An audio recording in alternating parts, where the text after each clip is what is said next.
Hello everybody, this is Ahmed Hussain and you are watching AMU studios के एपिसोड। आज मैं काफ़ी वक्त के बाद ये वीडियो लेकर आ रहा हूँ। एक्चुअली शायद मैं इसको काफ़ी दिन के बाद रिलीज़ करूँ या मैं इसको रिलीज़ ही ना करूँ, मैं आप तक पहुँचाऊँ ना ये बात।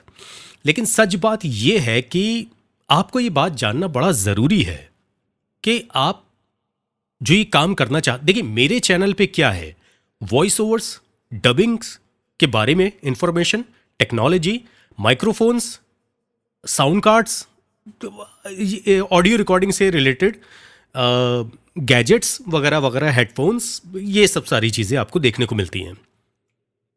लेकिन एक चीज़ और है जिसकी वजह से लोग मुझसे जुड़ते हैं, कई लोग नाराज़ भी हो जाते हैं।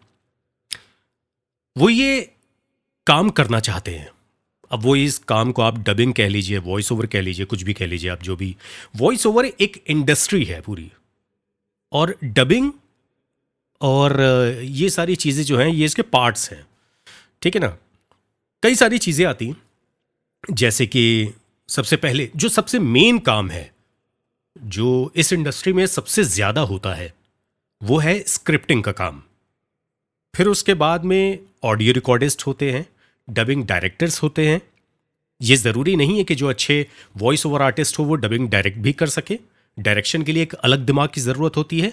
आपको आर्टिस्ट के एंगल से बाहर निकलना पड़ता है और फिर उसके बाद में काम होता है। फिर उसके बाद में रिकॉर्डिस्ट, अगर मैंने नहीं बताया तो रिकॉर्डिस्ट। फिर उसके बाद में डबिंग आर्टिस्ट, यानी कि सिंक्रोनाइजेशन आर्टिस्ट की ज़रूरत होती है।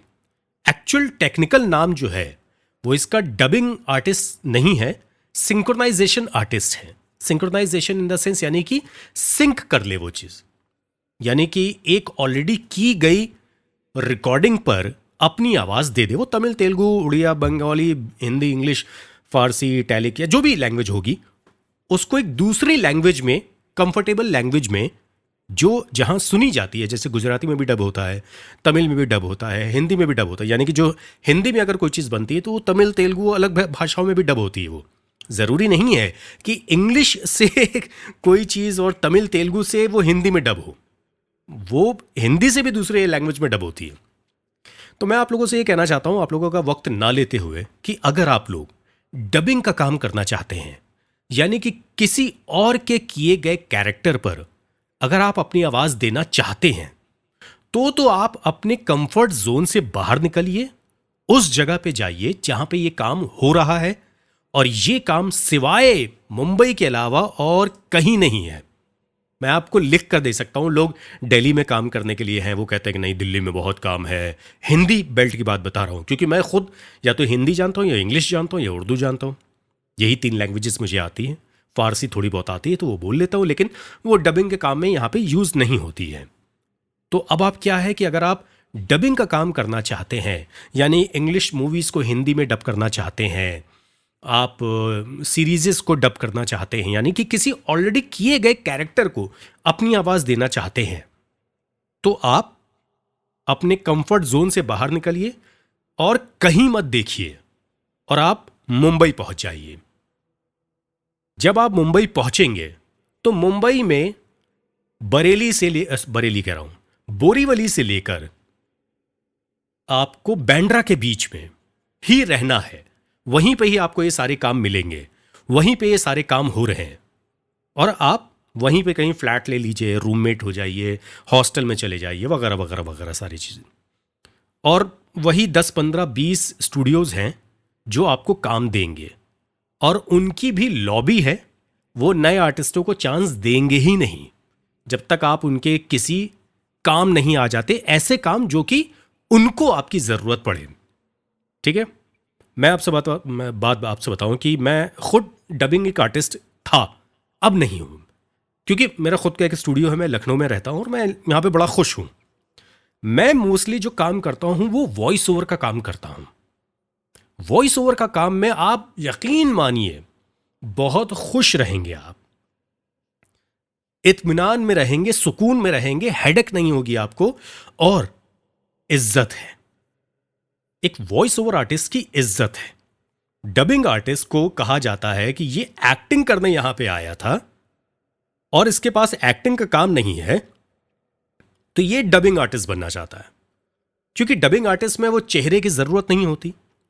लाल काला पीला गुलाबी हरा नीला जो भी आपका चेहरा है, जैसे भी आपके हाव भाव हैं, जो भी आपका रिएक्शन है, उसमें कोई ज़रूरत होती नहीं है। ठीक है ना? तो वो ये समझते हैं कि यार ये तो ऐसा ही है, और वो बड़ा ही एक्सप्लॉइट आपको करते हैं। जो डबिंग डायरेक्टर्स होते हैं, जो प्रोडक्शन हाउसेज होते हैं, जो स्टूडियोज होते हैं, ये शुरुआती दौर में आप एक्सप्लॉइट होंगे, नो डाउट, बिल्कुल भी। और इन सारी चीज़ों से घबराना नहीं है। ठीक है ना? अगर आप एक्टिंग करने वहां पे गए हैं, अगर आप एक एक्टर बनने आप गए हैं मुंबई में, तो आपको पता है कि ऑडिशंस कैसे होते हैं। आराम नगर में ऑडिशंस होते हैं, महाडा में ऑडिशंस होते हैं, फिर उसके बाद में मलाड में अब बहुत सारे ऑडिशंस होने लगे हैं। ये कैमरे पे एक्ट करने के ऑडिशंस की मैं बात कर रहा हूँ।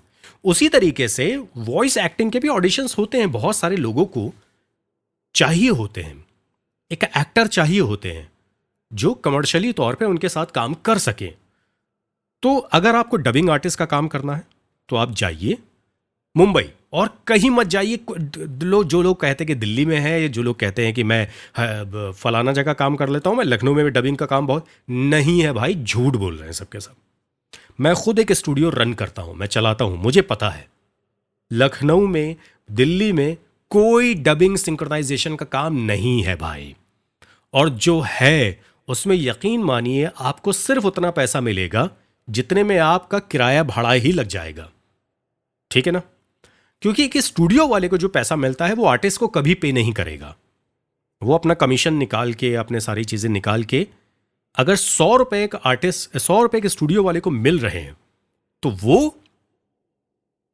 आपको देगा 10 रुपए, 10 रुपए स्टूडियो के चार्जेस यानी कि और एक्सपेंस, 80 रुपए वो अपने पास रखना चाहेगा। ये बात मान लीजिए। ये मैं दिल्ली के स्टूडियोज की बात कर रहा हूं, उन 9 सिखियों की जो अपने आप को डबिंग डायरेक्टर्स बोलते हैं और बड़ा एक्सप्लॉइट करते हैं भाई। वो मैं देख चुका हूं। मैंने डबिंग करना छोड़ दिया है, अब मैं डबिंग नहीं करता हूं। अब मैं करता हूं वॉइस ओवर का काम, बड़ा सुकून से। मैं जहां चाहूं मैं वहां जा सकता हूं। मैं अलग अलग शहरों में चला जाता हूं, मैं अपने साथ अपना एक लैपटॉप और एक माइक्रोफोन ले जाता हूं, जहां से भी आता काम मैं वहां से कर लेता हूं, और बड़े सुकून में। और डबिंग से 4 गुना ज्यादा पैसा मिलता है वॉइस ओवर में। हाँ, वॉइस ओवर के अपने चैलेंजेस हैं, वॉइस ओवर के अपने बहुत पैसा तो देते हैं, लेकिन उसके साथ साथ में उसको एक्सपीरियंस बहुत चाहिए। डबिंग में क्या है कि आप किए गए कैरेक्टर पे आपको एक्सप्रेशन मिल जाता है, आपको एक सिचुएशन मिल जाती है जिसके ऊपर आपको काम करना है। और फिर डबिंग डायरेक्टर्स होते हैं, रिकॉर्डिस्ट होते हैं, इंजीनियर्स होते हैं जो आपको बताते रहते हैं, आपको टोकते रहते हैं। और बहुत ज्यादा साफ जबान की भी जरूरत उसमें होती नहीं है। लेकिन वॉइस ओवर के काम में बड़ी आपको बारीकियां देखनी पड़ती हैं, बड़ी साफ जबान का आपको इस्तेमाल करना पड़ता है, सिचुएशन का इस्तेमाल करना पड़ता है। और वॉइस ओवर का मतलब ये नहीं है कि आप आपके एक डबिंग से ज्यादा एक अच्छा माइक्रोफोन एक वॉइस ओवर आर्टिस्ट को जरूरत होती है, एक अच्छे साउंड कार्ड की, एक अच्छे एनवायरनमेंट की जरूरत होती है।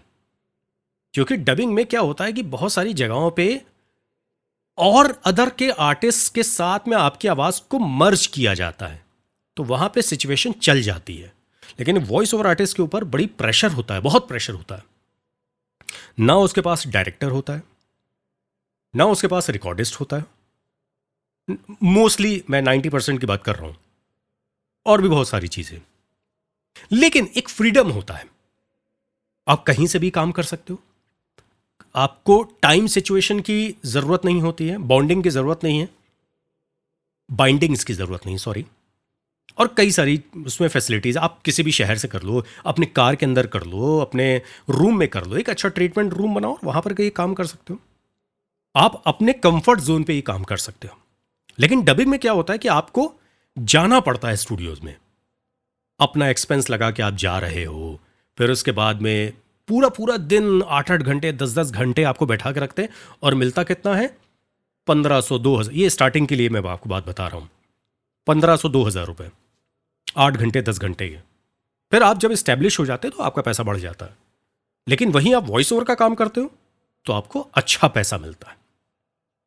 तो जितने भी लोग इस चीज में, सिचुएशन में झूल रहे हैं कि मैं रांची में बैठ के डबिंग का काम करूंगा, मैं सुपरमैन की आवाज दूंगा, मैं फलाना किसी साउथ की एक्ट्रेस का जो एक हीरोइन थी उसकी वॉइस में दूंगी, मैं नागालैंड में बैठ के या गुजरात में बैठ के या फलाना जगह पे बैठ, अरे दिमाग से निकाल दो भाई तुम लोग अपने ये सब।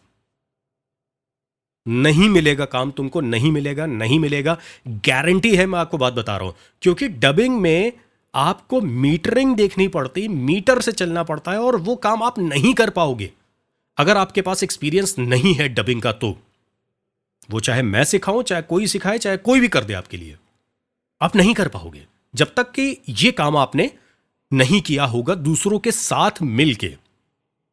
तो मुंबई जाओ, टिकट कटाओ, लाइन लगाओ और जुट जाओ। अलग अलग स्टूडियोज में जाओ, मैं नाम नहीं लूंगा किसी का भी, वहां बोलो कि मुझे अपना वॉइस टेस्ट देना है, और हर कोई लेगा आपका वॉइस टेस्ट, ऐसा कोई बुरा नहीं है। और आप वहां पे ये काम शुरू करो। लेकिन इसके लिए आपके पास में पेशेंस होना चाहिए, सब्र होना चाहिए। अगर पेशेंस नहीं है, सब्र नहीं है आपके पास में, तो भाई आप मत जाओ, क्योंकि 15 दिन, 20 दिन, 1 महीना, 2 महीना में ये काम ना तो आप सीख पाओगे ना समझ पाओगे। वो भी तब आपको ये काम मिलेगा जब आप इस काम के लिए एक्सपर्ट होगे। ऐसा नहीं है कि आप पहले दिन में गए और आपको डबिंग का काम मिल गया तो क्या होगा, आपको क्राउड वर्क आपको मिलेगा, और क्राउड में एक आध लाइन आपको दे दी जाएगी और आपको लगेगा कि हाँ मैंने काम किया है। लेकिन फिर वो क्राउड वर्क आपको ऐसा तोड़ेगा ना आपको।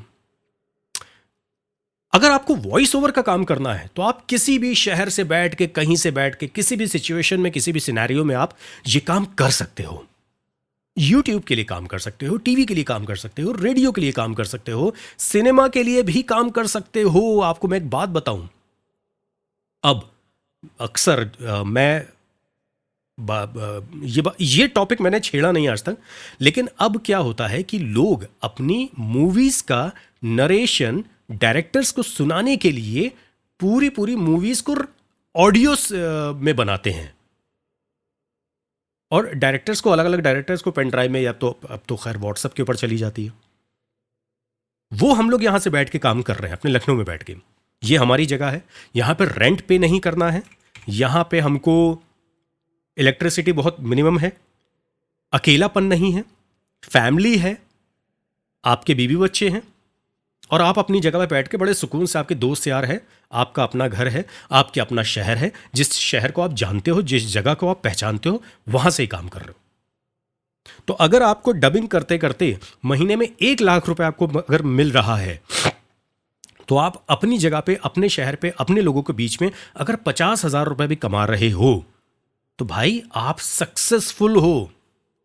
मत भागो। या तो आपको एक्टिंग करनी है तो आप मुंबई चले जाओ और साइड बाय साइड आप डबिंग का काम करते रहो, लेकिन वो भी बड़ा मुश्किल अब हो गया है, क्योंकि जो बड़े बड़े एक्टर्स हैं, जो अच्छे थिएटर के आर्टिस्ट हैं, वो सब अब डबिंग में घुस गए, इन्वॉल्व हो गए।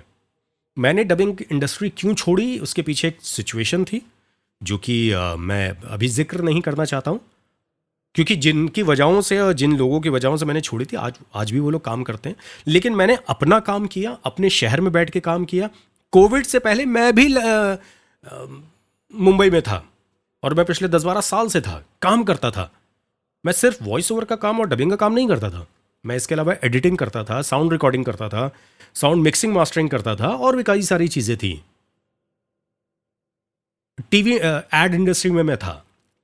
तो भाई, अगर आप सब्र के साथ में काम करना चाहते हो, तो आप डबिंग का, यानी कि किसी और की दी गई आवाज पे अपनी आवाज रखना चाहते हो, तो मुंबई चले जाओ। किसी और शहर में कोई जाने की जरूरत नहीं है। कोई कहे मैं दिल्ली में बैठ के काम कर लूंगा, मैं कोई कहे कि मैं अहमदाबाद में कर लूंगा, कोई कहे मैं फलाना, हिंदी बेल्ट की बात बता रहा हूं, कोई कहे कि मैं ये काम कर दूंगा वहां से बैठ के, तो नहीं हो पाएगा। हाँ, अगर वॉइस ओवर का काम करना तो आप कहीं से भी बैठ के कर सकते हो। अब वॉइस ओवर और डबिंग के बीच में बहुत सारी सिचुएशंस हैं। ये दो अलग अलग इंडस्ट्रीज हैं पूरी, ये समझ लीजिए। डबिंग में पैसा भी बहुत कम है, और वॉइस ओवर में पैसा भी है, सुकून भी है, इज्जत भी है, आप अपने टाइम पे कर सकते हो। आप कोई जॉब करते हुए ये काम कर सकते हो। ठीक है, आप कोई शॉप पे हो, वहां से टाइम निकाल के काम कर सकते हो। आप टीचर हो, आप ये काम कर सकते हो। आप हाउस वाइफ हो, ये काम कर सकते हो, बहुत अच्छा काम कर सकते हो। हाँ, टेक्निकल नॉलेज होना आपको थोड़ा सा ज़रूरी हो जाता है, क्योंकि आप अपने कंफर्ट जोन पे ये काम को कर रहे हो। और चलते चलते अब मैं आपको बात बता दूं, क्योंकि 16-17 मिनट का वीडियो हो चुका है। अगर आप सीखना चाहते हो और शुरुआत करना चाहते हो तो मुझे मैसेज करो, फिर हम लोग आगे बात करते हैं।